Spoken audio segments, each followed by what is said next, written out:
नमस्ते दोस्तों, आइए आज एक बहुत ही सरल लगने वाला टॉपिक पढ़ते हैं जिस पे हर कोई दावा करता है कि बहुत सरल है, लेकिन समझेंगे तो आपको नई चीज मिलेगी। आइए देखते हैं। उपसर्ग एवं प्रत्यय। सब लोग बड़े आसानी से, बच्चे भी बोलते हैं कि जिसको आगे लगाते हैं वो उपसर्ग और जो पीछे लगाते हैं वो प्रत्यय है। लेकिन आगे क्या लगाते हैं और पीछे क्या लगाते हैं, उसका मीनिंग एक्चुअल में क्या होता है, देखिए यहाँ पे ये पढ़ना जरूरी। उप का अर्थ होता है, उपसर्ग में पहला है उप का अर्थ होता है पहले, और प्रति का मतलब है यहाँ पर बाद में। अब तो जो शब्द के पहले लगता है वो उपसर्ग होता है, और जो किसी शब्द के बाद में जुड़ता है वो प्रत्यय होता है। लेकिन केवल इतना ही नहीं है, देखिए आगे क्या लगेगा। कोई शब्द भी लग सकता है और शब्द का अंश भी लग सकता है। ये मालूम होना चाहिए शब्द क्या है। शब्द हम अक्षर के उस समूह को कहते हैं जिसका कोई अर्थ होता है।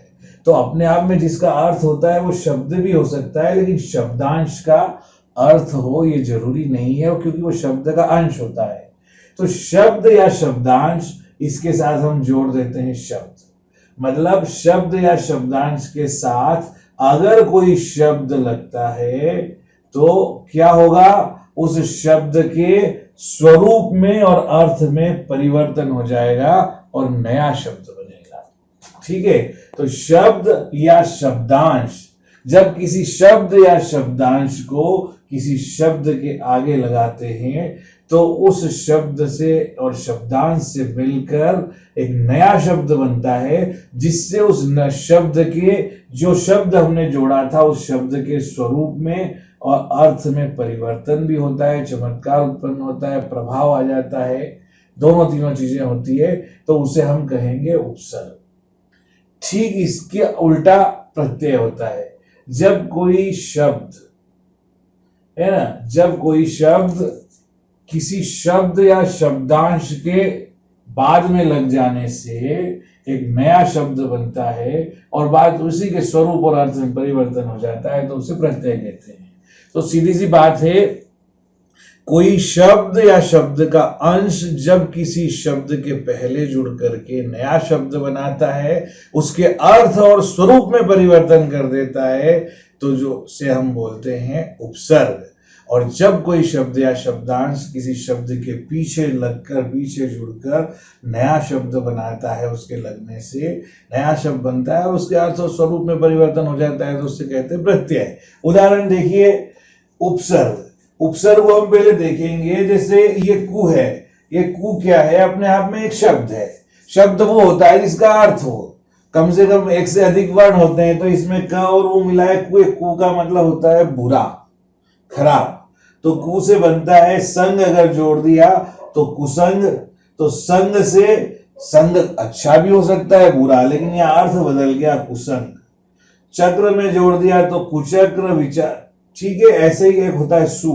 सु का मतलब होता है अच्छा, तो विचार अच्छा और बुरा भी होता है, लेकिन सु जोड़ दिया तो सुविचार। कु जोड़ेंगे तो कुविचार। ऐसे ही होता है गंध में अगर सु जुड़ गया तो सुगंध, और गंध में अगर दू जुड़ जाए तो दुर्गंध।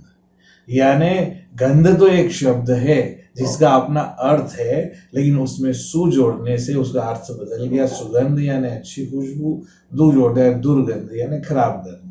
ठीक है, ऐसे कई है। ये जो कुछ शब्द मैं बता रहा हूं ये संस्कृत के उपसर्ग लिए है।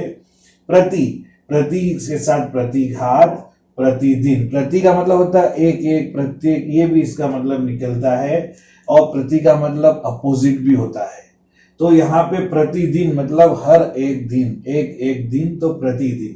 प्रतिकूल मतलब इसका विरोध में, प्रतिबंध।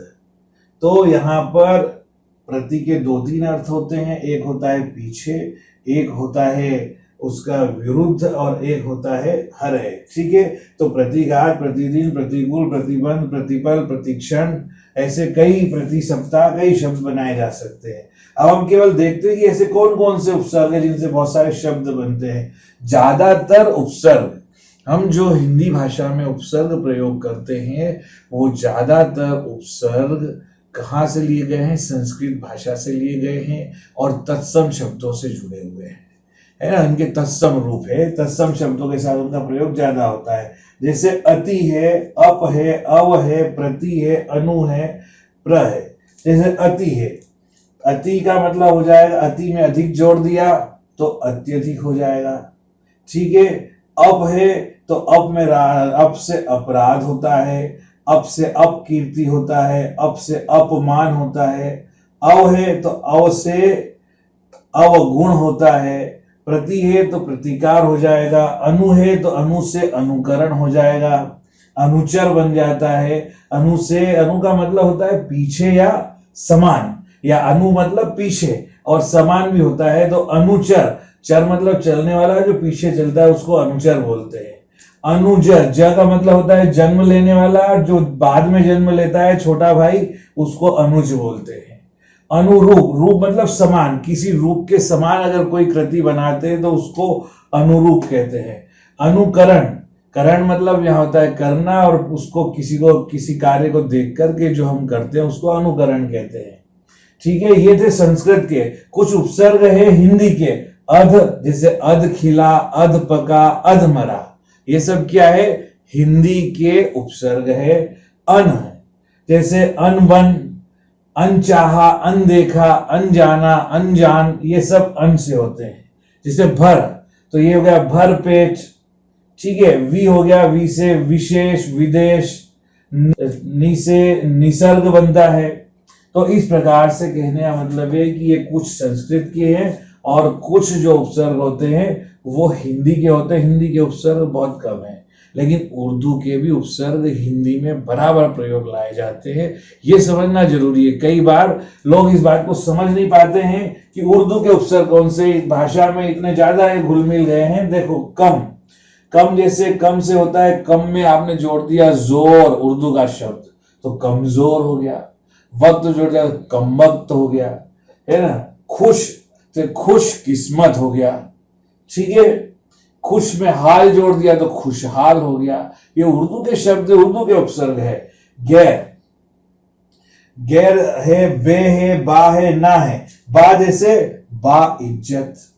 ठीक है। बा इज्जत हो गया, मतलब बा मतलब उसके सहित। और बे हो गया जैसे बे दौलत, मतलब के बिना। ठीक है। ऐसे ही ना, जैसे ना मुराद, ना दान। ठीक है।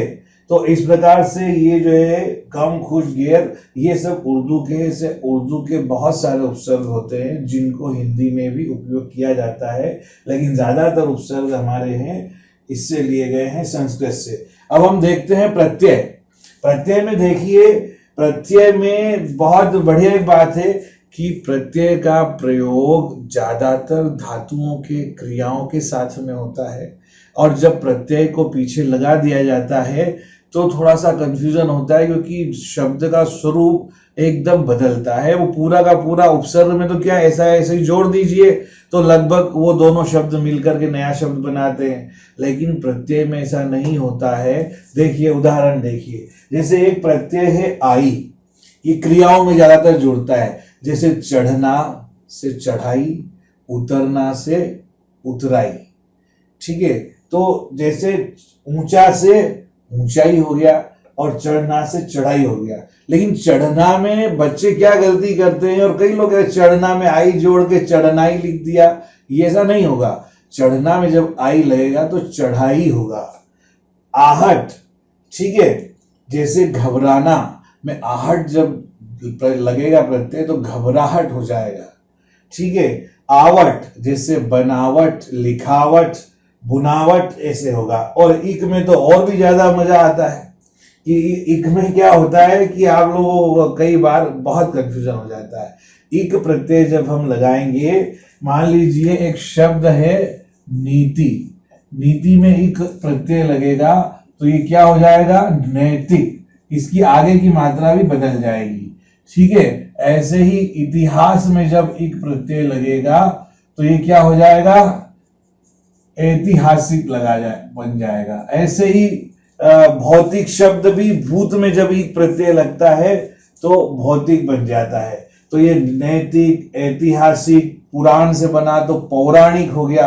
पुराण में एक जुड़ा तो पौराणिक हो गया। तो यहाँ ऐसे जो प्रत्यय है, जब एक प्रत्यय लगता है तो पीछे के बाद शब्द के पीछे और आगे के दोनों के संपूर्ण स्वरूप में परिवर्तन हो जाता है। ऐसे ही जैसे ई है, तो इसमें जैसे ई का जैसे ओढ़ना से यहाँ ओढ़नी हो जाएगा। चोर में ई हो गया तो चोरी हो बन गया। ता है जैसे ये सुंदर से सुंदरता, मधुरता, चपल है तो चपलता, तो यहाँ पे ता लगाने से भाववाचक संज्ञाएं बन जाती है। ईया है जैसे लोटा से लुटिया है, खाट से खटिया है, इस तरह से बन जाते हैं। इन जैसे पंडित से पंडिताइन हो गया, ठीक है। चोर से चोरिन हो जाएगा, बाघ से बाघिन हो जाएगा।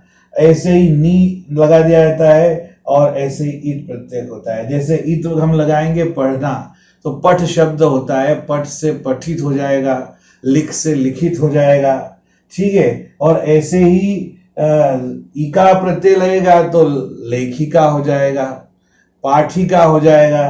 तो इस प्रकार से ये जो प्रत्यय लगाते हैं तो शब्द के अर्थ में और स्वरूप में दोनों में परिवर्तन हो जाता है।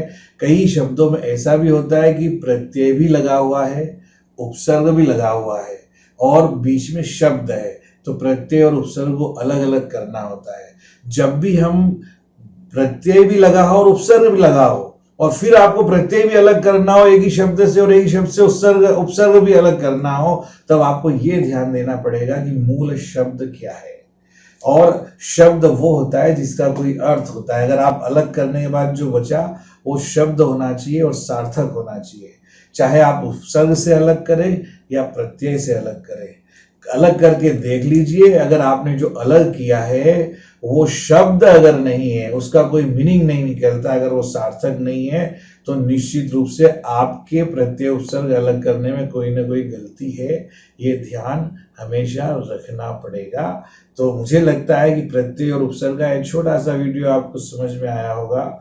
समझ में अगर आया है तो जरूर आप अपने कमेंट्स दीजिए। अभी भी कोई संदेह है तो आप जरूर हमें पूछें, हमें कमेंट्स में दें, फ़ोन करें, व्हाट्सएप पे, फेसबुक पे, किसी माध्यम से बताएं। लेकिन शेयर जरूर करें, सब्सक्राइब जरूर करें, इससे हमारा उत्साह बढ़ेगा। और ये जो हमने एक ज़्यादा से ज़्यादा भाषा का अच्छा प्रयोग करने के लिए जो भाषा और व्याकरण का हमने काम शुरू किया है, इसको हम और मेहनत करके आपके सामने प्रस्तुत करेंगे। नमस्कार, धन्यवाद।